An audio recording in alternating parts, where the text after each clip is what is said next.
दादा 10 सालनि जे लंबे अरसे खां पोइ दुबई में तव्हांजा पेर पिया उन लाइ असां सभु तव्हांजा शुक्रगुज़ार आहियूं। भाॻु आहे असांजो जो तव्हां जहिड़ो लासानी सिंधी अॻवान वर वर अची असांखे हिमथाए थो ऐं असांखे अॻियां वधण जी राह ॾेखारे थो। अॼु सिंधी सॼे दुनिया में ॾाढो टिड़ी पखड़ी विया आहिनि। असांखे पंहिंजे सभ्यता पंहिंजे कल्चर खे बचाइण लाइ सभ खां मज़बूत तरीक़ो तव्हांखे कहिड़ो थो लॻे? सिंधियत जो सबूत हिकिड़ो ई आहे, सिंधी ॿोली। सिंधी ॿोली जेकॾहिं ख़तमु थी वई त न सिंधियत रहंदी न सिंधी रहंदा। केर बि पाण खे सिंधी कोन चवाए सघंदो। तंहिंजे करे असांखे सिंधी ॿोली ज़रूरु क़ाइमु रखणी आहे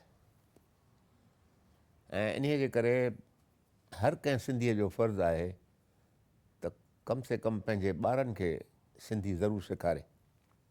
बाक़ी जेकॾहिं असांजी नई पीढ़ी जेका आहे सा सिंधी जेकॾहिं विसारे छॾींदी ऐं विसारण जा काफ़ी सबब आहिनि। जेकॾहिं विसरी वई सिंधी त इहा सिंधियत ख़तमु थी। ॿियो त सिंधी ई सिंधी सिविलाइज़ेशन जेका सभ्यता आहे असांजी, जंहिंजा असीं अलम बरदार आहियूं, उन्हीअ खे दुनिया जे साम्हूं रखण लाइ बि सिंधियुनि खे कुझु पतोड़णो पवंदो। सिंधी जेसिताईं उनजे लाइ क़ुर्बानी न कंदा तेसिताईं उहा सिंध जी जेका एंशियंट सिविलाइज़ेशन आहे, जंहिंजो तईं मोहन जे दरे में तव्हां उनजो दर्शन कयो आहे चङी तरह, ऐं अॼु सॼी दुनिया उनखे मञे रही आहे त छा सिविलाइज़ेशन हुई जॾहिं यूरोपियंस अञा वणनि में रहंदा हुआ या जंगलनि में रहंदा हुआ, कॾहिं उन्हनि झूपड़ी न ॾिठी हुई। तॾहिं हिते हिंदुस्तान में महिलात हुआ, अंडरग्राउंड ड्रेनेज हुई, ग्रेनरीज़ हुयूं, स्विमिंग पूल्स हुआ। यानी अहिड़ी क़िस्म जी सिविलाइज़ेशन जंहिंजा असीं वारिस आहियूं, उन खे जेकॾहिं दुनिया भुलाए छॾे त इहा बि हिकिड़ी वर्ल्ड जे लाइ ट्रेजेडी थींदी ऐं ख़ासि तौरु सिंधियुनि लाइ बि ट्रेजेडी थींदी। त तंहिंजे करे इन जे लाइ हिकिड़ो त क़ुर्बानी खपे। क़ुर्बानी माना जिन खे पैसो आहे उहो पैसो कढनि, जिन खे कला आहे उहे कला जो इस्तेमालु कनि, जिन खे ॿिए क़िस्म जी का बि शेवा ख़िदमत करे सघनि था उहे उन क़िस्म जी ख़िदमत कनि। पर सभिनी जे दिमाग़ में इहो ज़रूरु हुअणु खपे, हिकिड़ी निष्ठा, कमिटमेंट जंहिंखे चइजे, त असांखे सिंधियुनि जी सभ्यता जेका आहे सा कीअं बि क़ाइमु रखणी आहे, जेतिरे क़दुरु थी सघे, जेतिरा ॾींहं असीं उनखे हलाए सघूं। दादा शल तव्हांजी इहा सुहिणी सलाह असां सभु सिंधी अमल में आणियूं, छाकाणि त मां बि बिल्कुलु शामिलु आहियां त जेसिताईं ॿोली न बचाईसीं त ॾाढो ॾुखियो कमु थी पवंदो। पर दादा ॿियो सुवालु जेको मन में उथे थो त ॿोली अॼु स्कूलनि में पढ़ाइण त ॾाढो ॾुखियो थी पियो आहे। छो न अॼु इन ॿोलीअ खे बचाइण लाइ असां नई टेक्नोलॉजी मतिलबु त मीडिया, इंटरनेट ऐं इन्हनि ज़रियनि सां वधायूं त भला असांखे हिंदुस्तान में सिंधी चैनल अञा ताईं छो नथो मिले? तव्हीं जेकी चयो था उन सां मां 100% शामिलु आहियां ऐं इहो बि हिकिड़ो वॾो तरीक़ो आहे। पर जेतोणीकि इहो तरीक़ो काफ़ी न आहे, पर तमामु सुठो तरीक़ो आहे, मदद कंदो इहा असांजे कार्य में। सबबु इहो आहे जो हिकिड़ो त सिंधियुनि इंट्रस्ट कोन ॾेखारियो आहे एतिरो जेतिरो ॾेखारणु खपे। ॿियो असांजी सिंधी लीडरशिप जेका आहे उन्हनि जी बि कमज़ोरी आहे। सिंधी लीडर पाण खे सिंधी लीडर चवाइण ई नथा घुरनि, छो जो उन्हनि खे वरी पंहिंजी वाइडर एम्बिशन्स आहिनि ऐं उन वाइडर एम्बिशन्स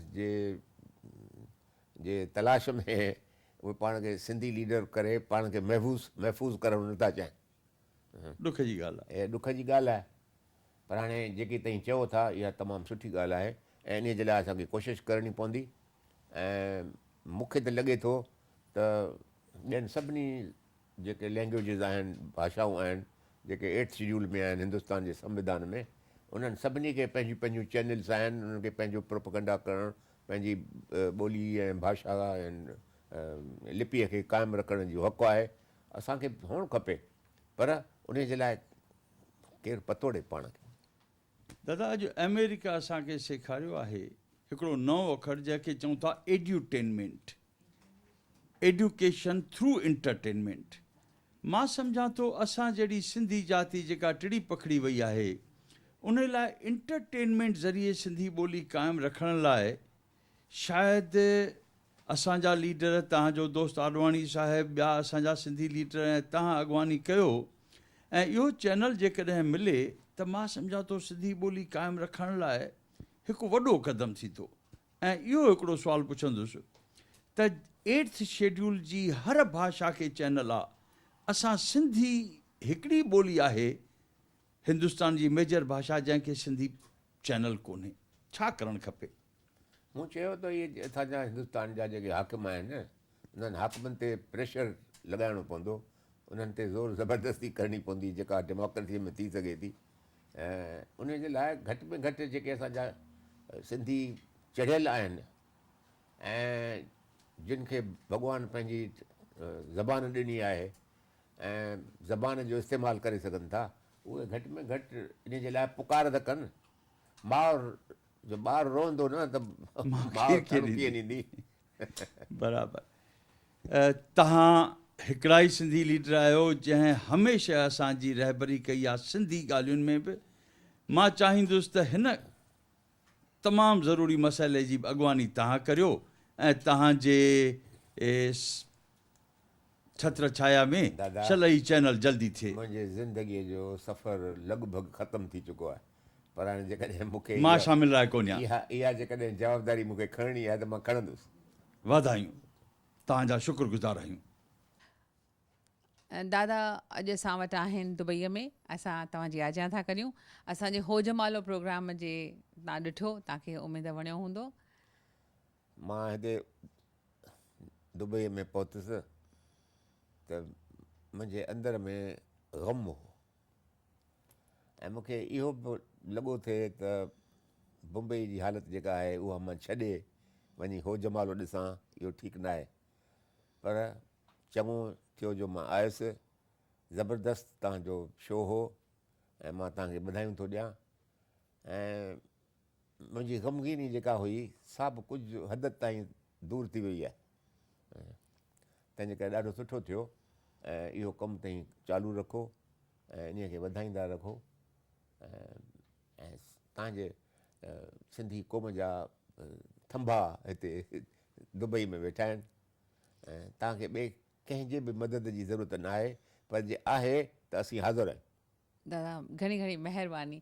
त मूंखे इहो ॿुधायो त अॼु हिंदुस्तान में जेके सरकारी इदारा आहिनि NCPSL जा, जिन खे ॿियनि ॿोलियुनि जे लाइ काफ़ी बजट्स आहिनि, बाक़ी अची सिंधीअ ॾोह कयो आहे जंहिंजे लाइ पूरी बजट कोन्हे।